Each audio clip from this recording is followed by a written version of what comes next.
बार एक गांव उदासनगर में राजेश नाम का लड़का रहता था, जो कि पढ़ाई लिखाई में काफी तेज था। उसके घर वाले उसे आगे की पढ़ाई के लिए गांव से बाहर भेज देते हैं।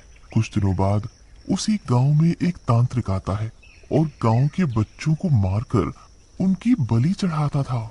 गांव में बच्चों की संख्या घटने लगती है, जिससे कि गांव वालों को उस पर शक होता है और गांव वाले उस पर निगाह रखने लगते हैं। एक दिन गांव वाले उसे एक बच्चे की बलि चढ़ाते हुए देख लेते हैं और तांत्रिक को मार डालते हैं और उसके शरीर को जंगल में फेंक देते हैं। मरते समय तांत्रिक उनसे बदला लेने की बात कहता है। तुम लोगों ने मुझे मारा है दुष्टों, मैं इस बात का बदला लूंगा। मैं तुम सब लोगों को जिंदा नहीं छोड़ूंगा। इसके बाद तांत्रिक मर जाता है और एक खतरनाक शैतान बन जाता है। कुछ दिनों बाद शैतान एक सुपर वायरस नाम की बीमारी पूरे गांव में फैलाने लगता है। जो भी व्यक्ति उस वायरस की चपेट में आता है उसे खांसी, जुकाम और दम घुटने की शिकायत होने लगती है और उसके शरीर में मोटे मोटे छालों के साथ शरीर नीला पड़ने लगता है और वो कुछ दिनों में ही मर जाता है।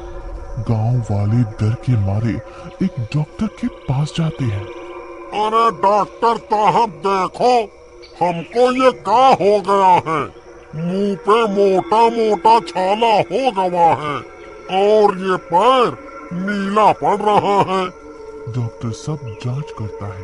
अरे ये क्या वायरस है? इसे तो मैं नहीं समझ पा रहा। ना ही ऐसा वायरस मैंने कभी देखा है। इसका तो कोई इलाज नहीं है मेरे पास। तुम शहर जाके दिखाओ।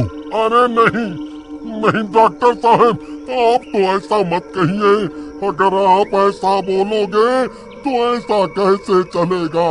आप तो भगवान का रूप है। देखो भाई, आप बात तो ठीक कह रहे हो, लेकिन मैं क्या करूं? मुझे सच में इस बीमारी का पता नहीं चल पा रहा कि ये क्या है और क्या वायरस है ये। हाँ, अगर आप लोग चाहो तो एक काम कर सकते हो। जी जी डॉक्टर साहब, आप जैसा कहोगे हम वैसा ही करेंगे। तो आप लोग एक काम करो, ये मास्क पहन लो और जब तक जरूरी ना हो एक दूसरे से ना बोलो और ना ही मिलो। उसके बाद राजेश जब अपनी पढ़ाई पूरी करके गांव वापस आया तो उसे गांव में कुछ भी पहले जैसा नहीं लगा।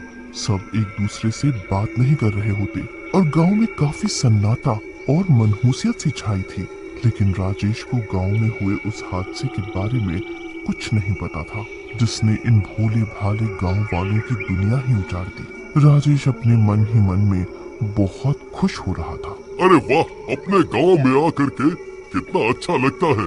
आहा, वो पीपल की छांव, वो प्यारा गांव, वो प्यारे भोले भाले लोग। आज तो अपने माता पिता को भी काफी समय के बाद देखूंगा।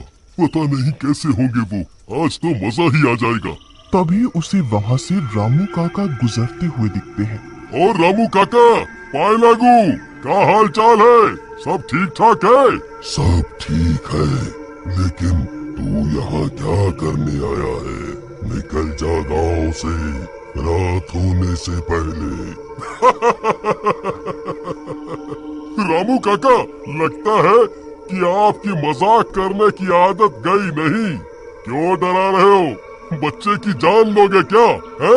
बेटा, मेरा काम था समझाना, आगे तेरी मर्जी। ऐसा कह के रामू काका वहाँ से चले जाते हैं। राजेश अपने घर पहुँचता है और अपनी माँ सपना से पूछता है। माँ, ये क्या हुआ? ये गांव वाले मास्क लगा के क्यों घूम रहे हैं और किसी से कुछ बोल भी नहीं रहे? बेटा, अब तुझे क्या बताऊं क्या हुआ यहाँ। जब तू नहीं था यहाँ गांव वालों पर क्या क्या बीती। फिर सपना उसे सारी बात बताती है कि कैसे गांव में एक तांत्रिक आया और उसने कैसे गांव वालों से बदला लेने की बात की। बात सुनकर राजेश हंसने लगता है। क्या माँ, तुम अब के जमाने में भी इन तांत्रिकों और भूत प्रेतों की बातों में विश्वास करती हो? बेटा, अब अब हम कर भी क्या सकते हैं? जो सामने देखा वो तुम्हें बता दिया, और कई जगह तो साइंस भी फेल हो जाती है भगवान के सामने। माँ, अब तुम कुछ भी करो और कहो, मैं नहीं मानता। वैसे भी मैं डॉक्टर हूँ, इन बातों को नहीं मानता। उसी रात एक गांव वाले की तबीयत खराब होती है और वो डॉक्टर के पास जा रहा होता है। तभी वहाँ राजेश आ जाता है। रुको, मुझे देखने दो, क्या माजरा है? मैं भी डॉक्टर हूँ। गांव वाले रुक जाते हैं। राजेश उस मरीज को देखता है। मरीज की हालत गंभीर होती है। उसकी सांसें जोर जोर से चल रही होती है और वो दर्द से तड़पने लगता है। उसके शरीर पर मोटे मोटे छाले पड़ने लगते हैं। उसका शरीर नीला पड़ने लगता है। वो बहुत ही खतरनाक लग रहा होता है और उसकी आवाज भी बदलने लगती है। अरे, मर गया रे। मुझे मार दो डॉक्टर।